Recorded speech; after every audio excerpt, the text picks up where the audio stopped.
And joining us now, great to welcome a woman who's written a very interesting book about something I didn't know much about. I hope it helps our listeners today. It's called Food Swap, the next step in the do-it-yourself kitchen revolution. We're joined today by Emily Pastor. She's the creator of a very popular website, West of the Loop. She's based out of Chicago, and she joined us by telephone today. And Emily, good to talk with you. How are you? I'm doing great. Thanks so much. Yeah, good to have a chance to talk with you. And I like to bring guests on that I don't know much about their subject, and I'm glad I have a chance to talk to you because I've never really heard about food swapping, so it's kind of interesting. Yeah, it's a new idea for a lot of people, though, of course, the idea is really old. This is sort of a new version of it. But basically, a food swap is a recurring event where home cooks, home bakers, home gardeners come together, and we trade and barter our homemade and homegrown foods.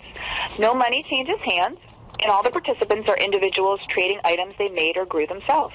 This is a little bit different than, say, a farmer's market, which we have down here. Most cities have something like that, where people pay, obviously, for the goods that people bring from their farms. This is no money. It changes hands, right? Interesting. That's exactly right. So it's sort of like, if you went to the farmer's market and you bought way too many strawberries, and then you made a lot of strawberry jam, and you could bring that to the food swap and trade your strawberry jam for something someone else made. Now, these set up, just from reading your book, I get the idea, some of it, people will decide to have one of these, maybe one or two people, and they put these things together, or how do you organize these?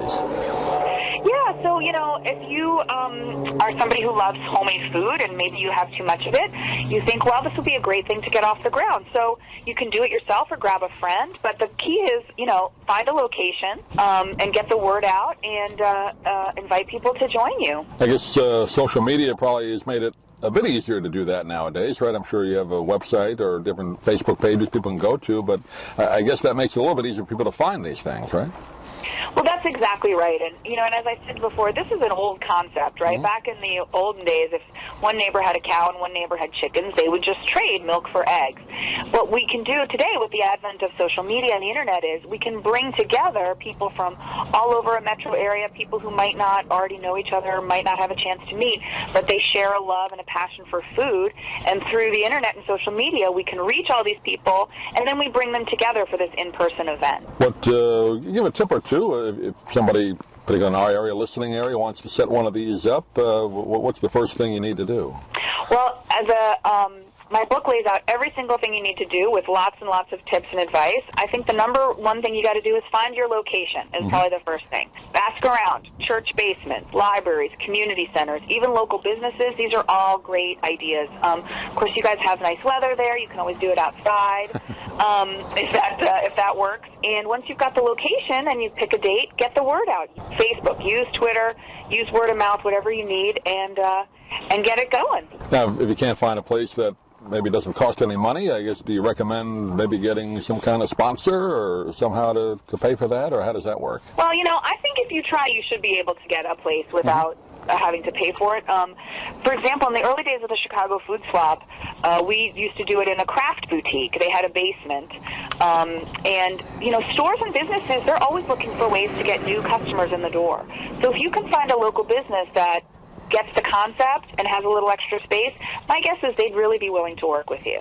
Yeah, bring some potential new customers to them, so that would help both sides, right? Win-win there. Exactly. Now, you mentioned the benefit of it. Obviously, people get to share their food, their recipes. We'll get into the recipes in a minute in the book, but just from reading through, it looks like it's different types of food. It's not necessarily desserts or entrees, I guess, any type of food. I guess canning, I guess, would be the biggest item, right? Canned substances.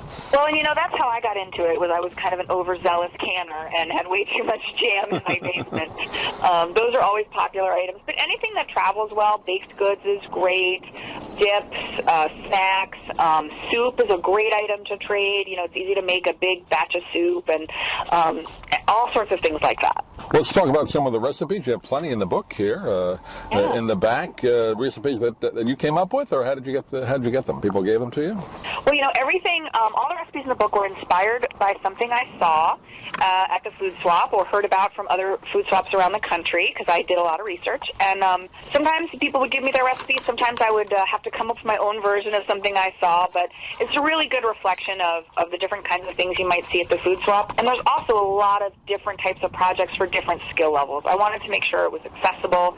So if you're, a beginning cook, there's lots of easy no-cook projects. If you're a more experienced cook, there's some stuff that you can really sink your teeth into. I was looking through some of them right now. Strawberry rhubarb jam. That looks interesting. Yeah, that good combination. Yep. It's got a jalapeno in there for a little kick. It's something fun but old-fashioned at the same time. I guess there's a movement, it seems like the last few years, maybe longer, that people are trying to save money on food, so they're doing their own, like jams, jellies, that kind of thing, canning. I guess that was big a while ago. It seems to be coming back. Is that right? Absolutely. I think there's a real movement.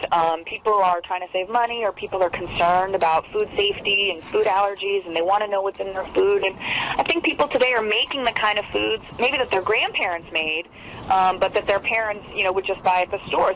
Canning, making cheese, baking bread, growing food too, and vegetable gardens, and that's all become so popular today.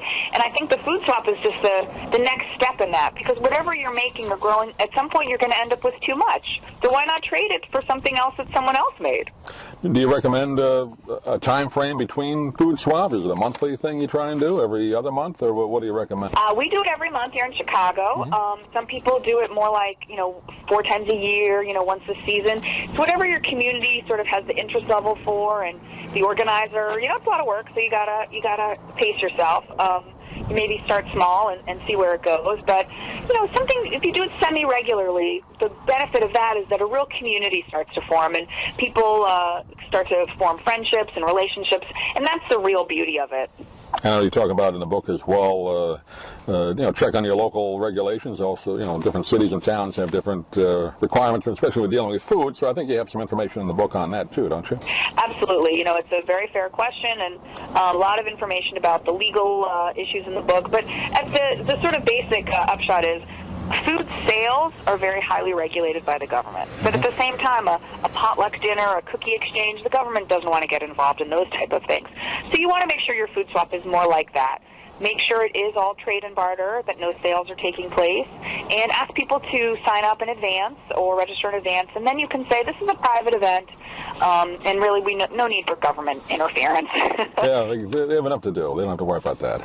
Really. Well, it's a great idea, and I know our people down here in Sarasota, Bradenton area, Tampa Bay, they're very interested in these types of things. Hopefully they'll take advantage of it. Again, the book is called Food Swap, The Next Step in the Do-It-Yourself Kitchen Revolution. We've been talking with Emily Pastor today. Emily, give out your website. People can get more information. Well, you can go to ChicagoFoodSwap.com to find out more, and also my blog is called WestOfTheLoop.com. Great. Emily, pleasure talking to you. Great idea, and hopefully we can do it again. Thanks for being with us. Thanks so much for having me.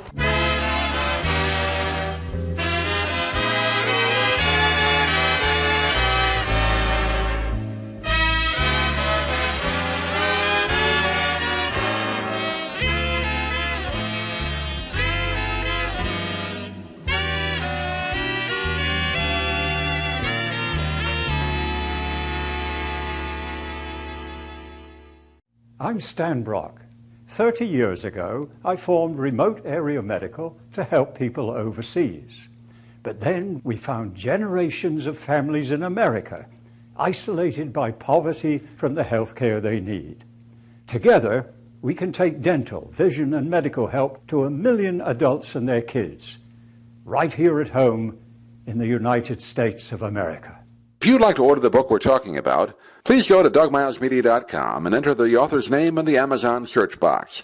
Thank you for listening. Please come back soon for more conversations here at DougMilesMedia.com. This has been a presentation of Doug Miles Media, all rights reserved. You can listen to or download previous programs at iTunes, Stitcher.com, or Doug Miles Media.